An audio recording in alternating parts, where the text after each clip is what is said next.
Good morning. Today we look at Hebrews chapter 7. And chapter 7 talks about this king Melchizedek, however you want to say it, either way, I suppose. But he was a kind of a mysterious figure.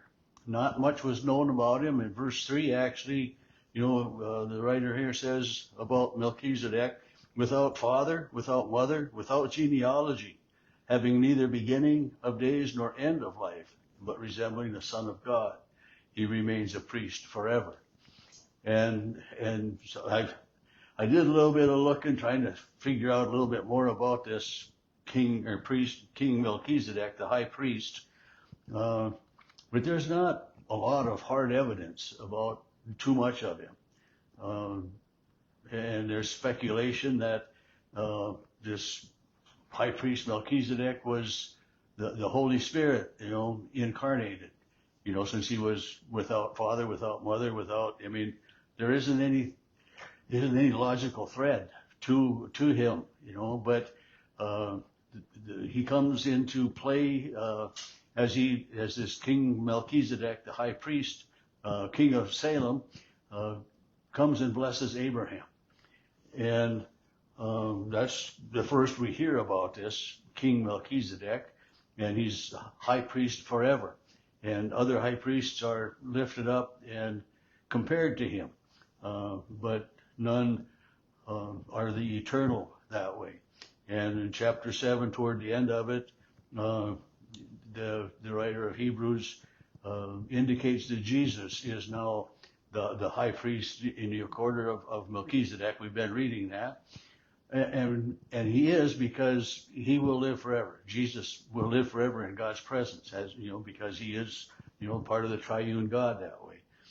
And so since Jesus is the high priest, I think I said king, but the high priest, because the high priest was the one who offered the sacrifice, and is worthy of honor, worthy of praise, worthy of support, because Abraham, even, back in the Old Testament, Abraham pledged a tenth, a tithe, to support this King Melchizedek, the high priest.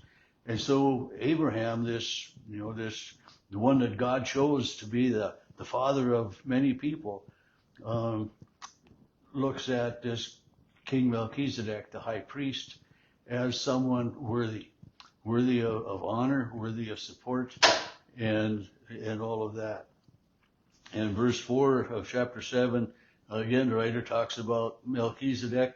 See how great he is. Even Abraham, the patriarch, gave him a tenth, and the descendants of Levi, who receive the priestly offering, have a commandment to collect tithes, who are also descended from Abraham. But this man does not descend from their ancestry. The tribe of Levi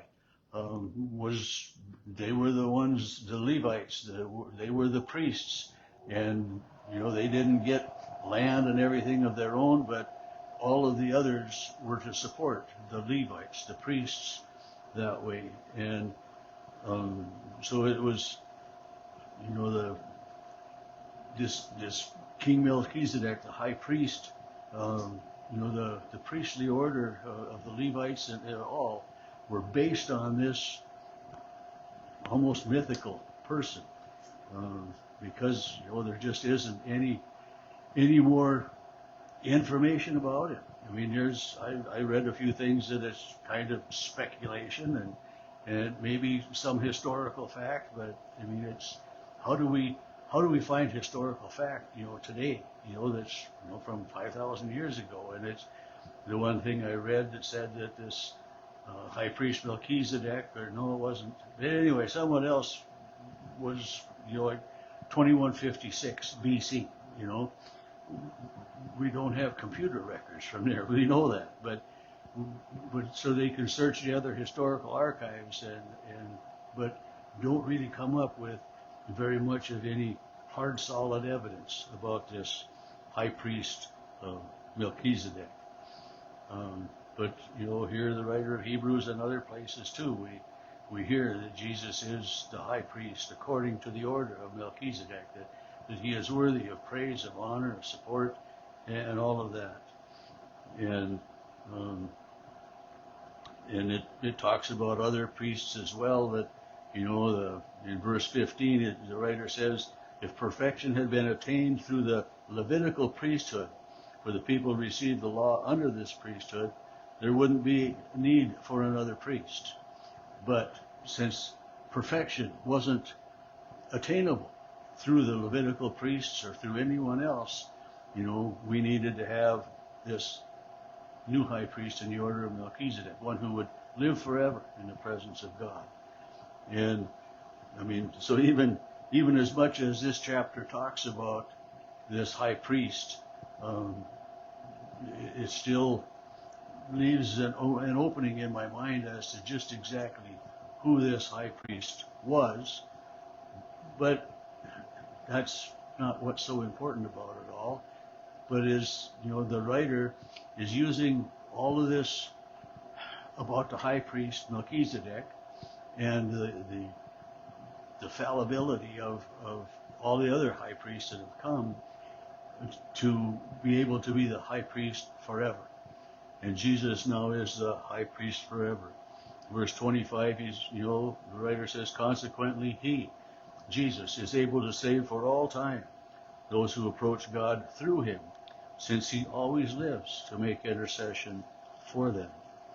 And there's one of the things, that, we come to God and God judges us through the eyes of Jesus Christ. And in our Lutheran theology, the Holy Spirit also intercedes for us with God. And again, I'm not going to pull this citation out, but in Romans 8 or 5, Paul writes, indeed, the Holy Spirit intercedes for us with sighs too deep for words to express. When we don't know how to come to God or what to say, the Holy Spirit leads and guides us and makes intercession for us, speaks to God on our behalf. And this is what the writer of Hebrews is reminding us, pointing out to us, is that Jesus is this high priest who intercedes for us, talks to God on our behalf. And this, God who is merciful, slow to anger, abounding in steadfast love, he finally had reached a point with those Israelites, those stiff-necked Israelites, that, he was fed up with them. At one point he was just going to destroy them all in the wilderness. Moses spoke on their behalf, but God continued to give them another chance, just as he does for us. He gives us another chance. And so these other chances come because we have the high priest Jesus speaking on our behalf, interceding for us with God, the Holy Spirit leading and guiding and calling us as well. So God is working for us. And this is what is so neat about this God we worship, is that even though he knows that we are sinners, he knows that we are not able to be righteous on our own, found a way to make us acceptable in his sight.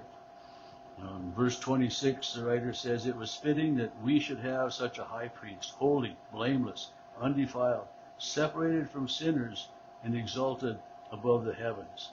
And unlike other high priests, he has no need to offer sacrifices every day